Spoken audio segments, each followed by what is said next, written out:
ஒரு கார்த்திகை மாதம் கருக்கிருட்டு. செங்கல்பட்டிலிருந்து படப்பிடிப்பை முடித்து கொண்டு எம்ஜிஆர் அவர்கள் நடுநிசி 12 மணி வாக்கில் காரில் வந்து கொண்டிருக்கிறார். கண் விழித்தவாறே எம்ஜிஆர் அவர்கள் தனது காரில் வந்து கொண்டிருந்த பொழுது வழியில் போலீஸ் உடையில் நின்றிருந்த ஒருவரை பார்க்கிறார். எம்ஜிஆர் அவர்களின் கார் அந்த போலீஸ்காரரை கடந்து செல்கின்ற போது எம்ஜிஆர் அவர்களின் நெஞ்சில் பொறி தட்டுகின்றது. ஆளே நடமாட்டம் இல்லாத இந்த அர்த்தராத்திரியில் அந்த போலீஸ்காரர் பஸ்ஸுக்காக காத்து நிற்கிறார் என்பதை புரிந்து கொள்கிறார் எம்ஜிஆர் அவர்கள். உடனே தனது டிரைவரிடம் காரை நிறுத்த சொல்கிறார். கார் பின்னோக்கி வருகிறது. போலீஸ்காரர் அருகில் காரை நிறுத்தி கதவை திறந்து, ஏறுங்கள், எங்கே போக வேண்டும் என்கிறார் எம்ஜிஆர். பரவாயில்லை, நான் பஸ்ஸிலே வந்து விடுகிறேன் என்கிறார் அந்த போலீஸ்காரர். நேரமாகிவிட்டது, இனி இந்த ரூட்டில் பஸ் கிடையாது, ஏறிக்கொள்ளுங்கள் என்று எம்ஜிஆர் அவர்கள் வலுக்கட்டாயம் செய்ய போலீஸ்காரர் வேண்டா வெறுப்பாக எம்ஜிஆர் அவர்களின் காரில் ஏறுகிறார். காரில் லைட் போட்டு சாப்பிட்டீங்களா என்று கேட்டுக்கொண்டே தன் சீட்டுக்கு பின்னால் இருந்த பிஸ்கெட் பழங்களை எடுத்து கொடுக்கிறார் எம்ஜிஆர்.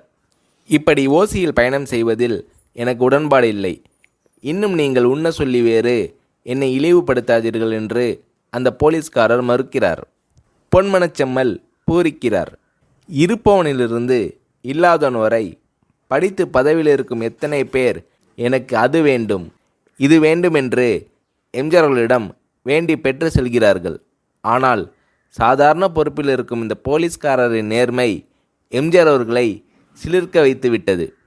எம்ஜிஆர் அவர்களின் கார் தூரத்தில் வந்து கொண்டிருந்தாலும் காரின் நிறத்தையும் ஒளியையும் மனம் கமலும் ஓடிக்கான் வாசனையும் வைத்து இது எம்ஜிஆர் அவர்களின் கார் என்றும் கார் சென்ற தடத்தை தொட்டு வணங்குகின்ற அளவிற்கு புகழுடன் திகழ்ந்த நேரம் அது. அரை மணி நேரம் கார் சென்று கொண்டிருக்கிறது. ஆனால் அதுவரை எம்ஜிஆர் அவர்களை பற்றி பெரிதாக போற்றி புகழ்ந்து பேசாமல் அந்த போலீஸ்காரர் பொருட்படுத்தாமல் வந்ததே எம்ஜிஆர் அவர்களுக்கு அந்த போலீஸ்காரர் மீது மிகுந்த மரியாதை ஏற்பட்டது. நான் தான் எம்ஜிஆர் என்கிறார் புரட்சித் தலைவர். கேள்விப்பட்டிருக்கிறேன் என்கிறார் போலீஸ்காரர்.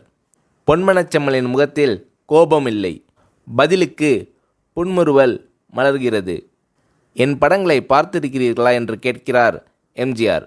நான் சினிமாவே பார்ப்பதில்லை என்கிறார் அந்த போலீஸ்காரர். புரட்சித் தலைவர் இன்னும் பிரமிக்கிறார். இப்பொழுது கார் சத்தத்தை தவிர ஒரே நிசப்தம். போலீஸ்காரர் தனது வீட்டிற்கு 1/2 கிலோமீட்டருக்கு முன்பே காரை நிறுத்த சொல்லி இங்கேயே இறங்கிக் கொள்கிறேன் என்கிறார். ஏன், நீங்கள் குறிப்பிட்ட அந்த விலாசம் இன்னும் 1/2 கிலோமீட்டர் தூரம் இருக்கிறதே என்கிறார் எம்ஜிஆர். சாதாரண போலீஸ் உத்தியோகத்தில் இருக்கும் நான் காரில் வந்து இறங்கினால் என் வீட்டிற்கு அருகில் உள்ளவர்கள் என்னை தவறாக நினைத்து கொள்வார்கள். இதுவரை இப்படி நான் யார் காரிலும் ஓசியில் வந்து பழக்கமில்லை. நீங்கள் இவ்வளவு தூரம் செய்த உதவிக்கு நன்றி என்கிறார் அந்த போலீஸ்காரர். புரட்சித் தலைவர் எம்ஜிஆர் அவர்கள் அதற்கு மேல் எதுவும் பேசவில்லை. அவர் எந்த போலீஸ் ஸ்டேஷனில் பணிபுரிகிறார் என்பதை மட்டும் கேட்டு தெரிந்து கொண்டு கிளம்புகிறார். அடுத்த நாள் செங்கல்பட்டு போலீஸ் ஸ்டேஷனுக்கு ஃபோன் செய்து, நான் எம்ஜிஆர் பேசுகிறேன் என்கிறார் புரட்சித் தலைவர். ஃபோனை எடுத்த டிஎஸ்பி உதறலோடு உற்சாகத்தோடும் தலைவரை வணக்கம் என்கிறார். இரவு சந்தித்த போலீஸ்காரரை பற்றி விசாரிக்கிறார் எம்ஜிஆர். நீங்கள் குறிப்பிடும் அவர் இன்று விடுப்பில் இருக்கிறார். அவர் கையூட்டு வாங்காதவர், கடமை தவறாதவர், காவல்துறை நேர்மைக்கு இவரே இலக்கணம். வெற்றிலை பாக்கு, பீடி, சிகரெட் போன்ற லாகிரி வஸ்தோ, நாடகம், சினிமா போன்ற பொழுதுபோக்கு அம்சங்களையெல்லாம் இவர் அறியாதவர். கல்யாண வயதில் உள்ள 3 பெண்களையும் கரை சேர்க்க முடியாமல் கஷ்டத்தில் இருக்கிறார் என்கின்ற விபரங்கள் டிஎஸ்பியால் எம்ஜிஆர் அவர்களுக்கு சொல்லப்படுகிறது. அவரை நாளை என் தோட்டத்திற்கு வர சொல்லுங்கள் என்கிறார் எம்ஜிஆர். பேசிக்கொண்டிருந்த டிஎஸ்பி உங்களோடு ஃபோனில் ஆளுக்கு ஒரு வார்த்தை பேச இன்ஸ்பெக்டர், சப் இன்ஸ்பெக்டர் உள்ளிட்ட எல்லோரும் ஆசைப்படுகிறார்கள். ஃபோனை அவர்களிடம் கொடுக்கலாமா என்கிறார் டிஎஸ்பி. புரட்சித் தலைவர் எம்ஜிஆர் அவர்கள் கொடுங்கள் என்கிறார். பேசுகிறார். அந்த போலீஸ் ஸ்டேஷனே புண்ணியம் பெற்றதாக புலகாகிதம் அடைந்தனர் அந்த போலீஸ்காரர்கள். மறுநாள் அந்த போலீஸ்காரர் ராமவரம் தோட்டத்திற்கு அழைத்து வரப்படுகிறார்.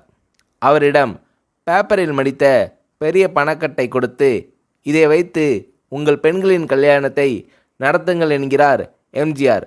அந்த போலீஸ்காரர் மறுக்கிறார்.